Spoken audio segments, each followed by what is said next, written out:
Hey guys, so today we're going to be talking about Locke again, but this time we're taking up a different issue.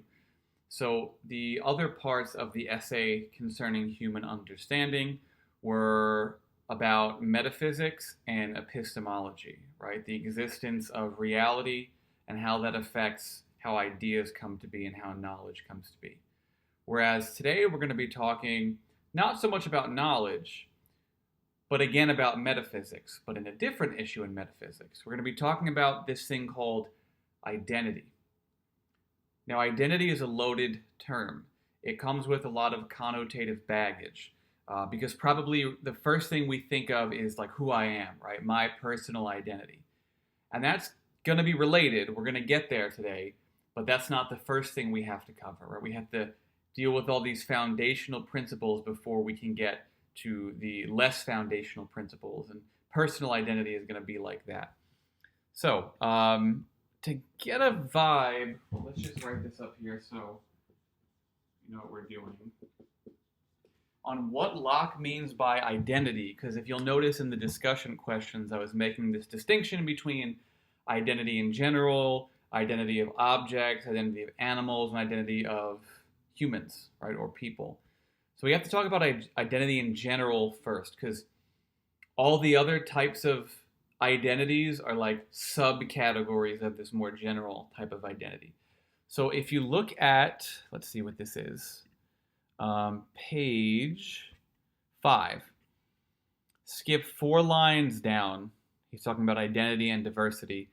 On the end of that third, at the end of that third line, he says, "When we see a thing, anything of whatever sort, to be in a certain place at a certain time, we are sure that it is that very thing and not another thing existing at that time in some other place, however alike the two may be in all other respects. And in this consists identity, when the ideas to which it is attributed don't vary from what they were at the moment of their former existence that we are comparing with the present.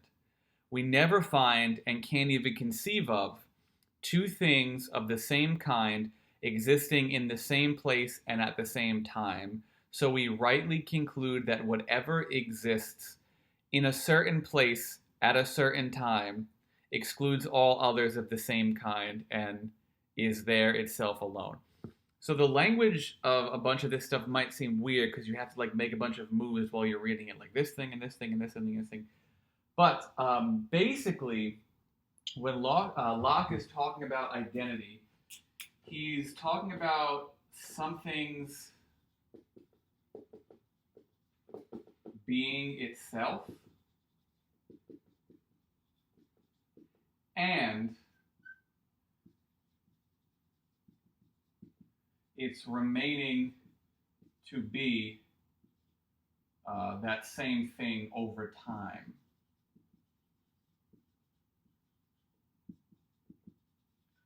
This is very interesting because now we're bringing time into the equation. I just realized we haven't talked about time yet. Because if you think about what something is, it very much depends on how that thing changes or does not change as it moves into the future, right? Or as compared with its past. So we have to talk about a really fundamental law in logic really quick. And I think I mentioned this the other day. But just to jog your memory, there's this thing called the law of identity. Like the most basic logical law. And the law of identity states A equals A, right? Which means something is the thing that it is. And it's necessarily the thing that it is. And this kind of seems silly to think about because you're like, okay, yeah, well, obviously, how could it be otherwise? And that's kind of the point, right? Remember, philosophy is thinking in slow motion. We're trying to parse out really fundamental stuff that maybe we don't think about all the time. So basically, like rule 1 of thought, rule 1 of engagement with reality is that a thing necessarily is the thing that it is, right? And it's not anything that it's not. So part of being a thing that something is involves being the same over an extended period of time. That's identity. And this general conception of identity relates to all different types of identities. Because in philosophy, you're always talking about types. There's like the type and the subtype and the subtype. So identity would be the most general concept we're talking about. And then the next thing we're going to be talking about is the different types of identity. Another way of thinking of identity is to think of it like this: sameness. Another way of thinking about it is to say something's being identical with itself.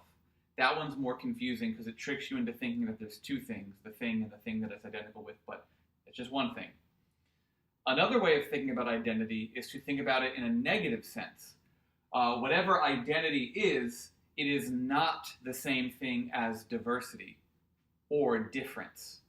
Identity and difference are different things, right? Sameness and difference are different things. So we're going to be talking about both of those things and focusing on identity. Now, the discussion questions asked you, after parsing out this general concept of identity, to talk about identity with regard to different types of things. And the different types of things we talked about, or that Locke talked about rather, were inanimate objects. Spelled that wrong, hold on. Inanimate. Good. So let's talk about these guys first. So an inanimate object is something that's not animate, right? Something that's not animated or living. The eraser, the marker, the board, the chair, my wallet, right? Or something like that. So the question is, how is the identity of an inanimate object determined? Well, it has to do with the thing in relation to how it persists over time.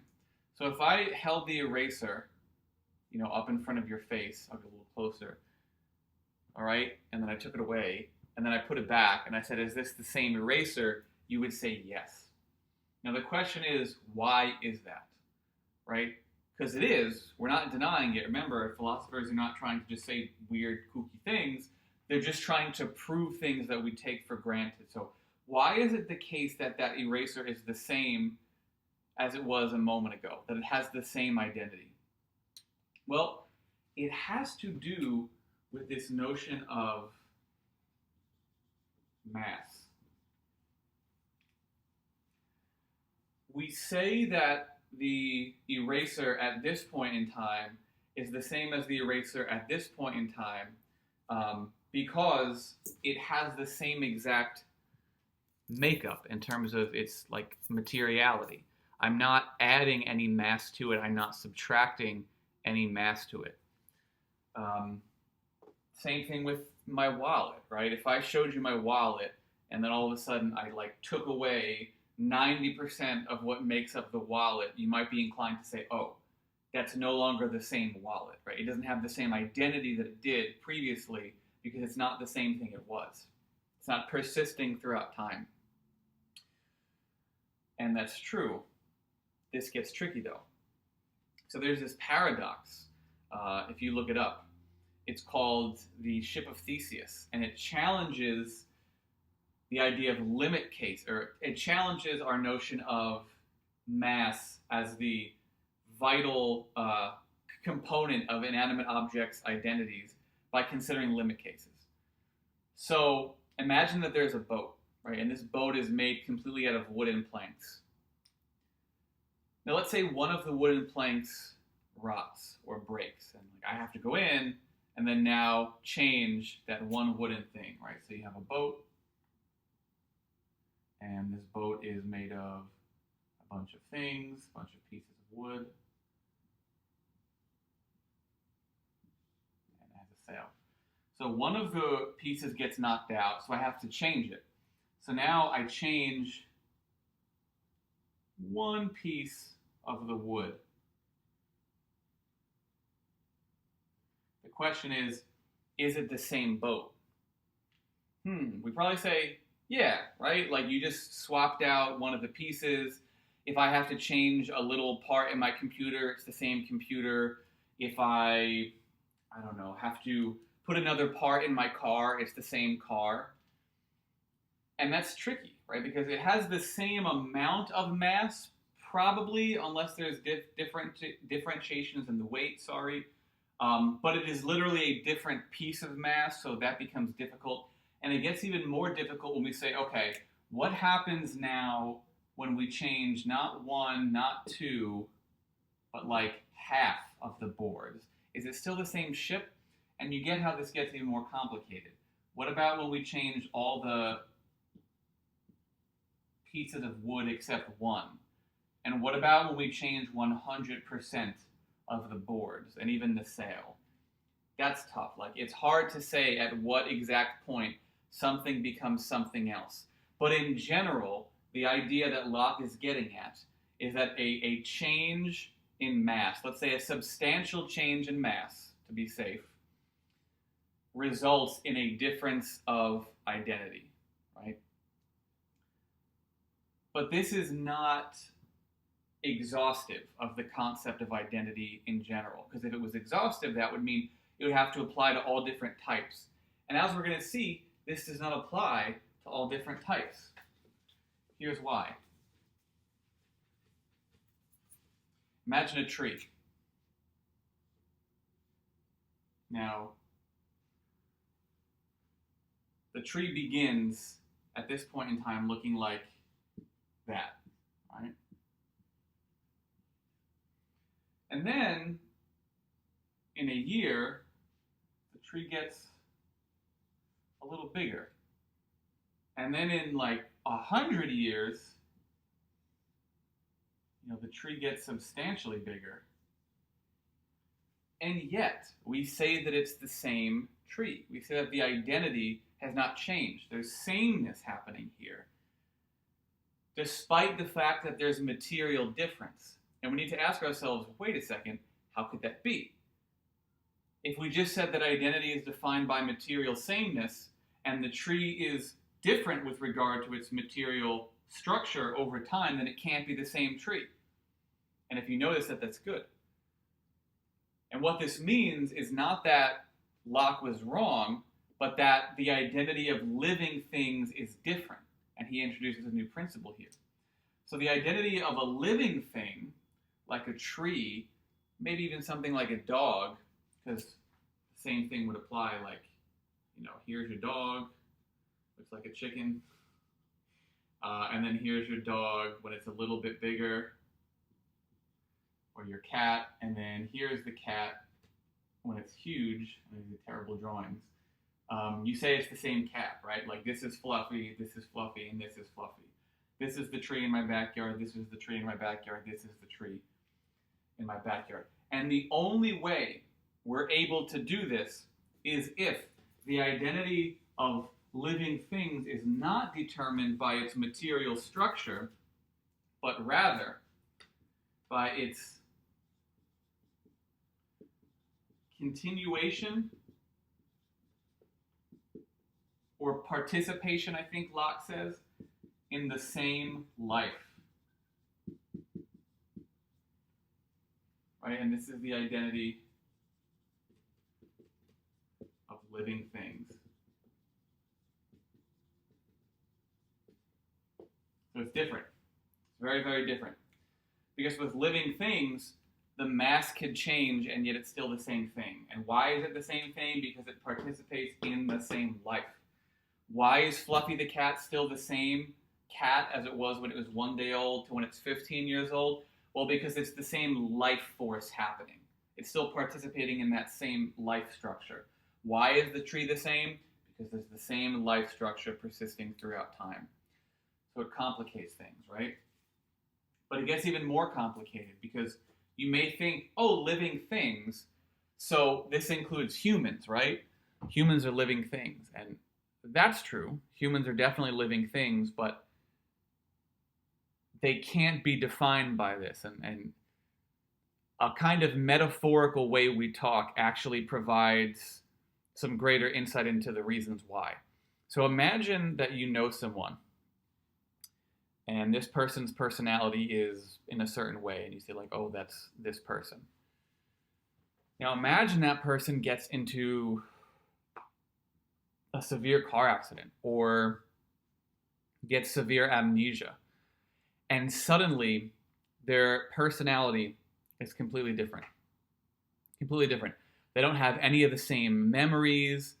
They don't act the same. Like maybe they're erratic when they used to be easygoing, or vice versa. They don't have the same interests. They don't have the same aspirations, right? What do we say? We say, that's not the same person. We say, she's a different person. And Locke picks up on this. He says, that's right. But notice why this is a problem. If humans were defined in the same way that non-human living things were defined, that would mean that Jane before amnesia and Jane after the severe amnesia are the same person. But it doesn't seem like they're the same person. And why are they the same person? Because it's the same life. It's not like Jane died and then came back to life as a different life. No, it's the same life force. The life force just has different properties. So the mere participation or continuation of the same life is not enough to constitute this third version of identity, which Locke calls personal identity, which many philosophers call personal identity. And when we talk about personal identity, we're talking about the self, selfhood or personhood. And this is why in the beginning I stressed, wait a second, we're going to get to personal identity, but don't start with it because we had to do all this beginning stuff. So at the end of the day, if the identity of inanimate objects is determined by mass, but the identity of non-human living things is determined by participation in the same life, then what constitutes personal identity? What makes a person, the same self, over an extended period of time? Because it can't be any of those two things. What does Locke say? Locke says, the root of personal identity is found in consciousness. And it's a little bit more complicated than that because Jane before the accident and Jane after the accident are the same insofar as they both are conscious, but they're different because they have different content of consciousness. And this is complicated. There might be some instances we can play with that challenge this notion, but I think for now this is a good starting point. What do I mean by this? Well, think about you. Think about you. If we were in physical class right now, what I would ask you guys to do is try to tell me the earliest vivid memory that you have. Whatever it is, like no matter how mundane or crazy it is. And you would tell me some memory, like, I remember being in my uncle's house and like looking at this one thing he had on his refrigerator, or, oh, I remember being at my cousin's wedding, or I remember, my birthday party when I was 3 or 4 or something like that. And now I said, okay, but now you, however old you are, 18, 19, 20, 21, 22, whatever, you're completely physically different, right? Like all of your, skin cells have shed. That thing they say about that all your cells shed with every 7 years? That's kind of half true. Some things don't change, like it's weird things like the inside of your eyelids and some things in your teeth, but everything else changes. And the question becomes, how is it that you would say you're still the same person than that same person as the person in your memory, right? I would say, sure, I have different tendencies now, but like that was still me at age 4. That's still something I call myself. It's still part of me.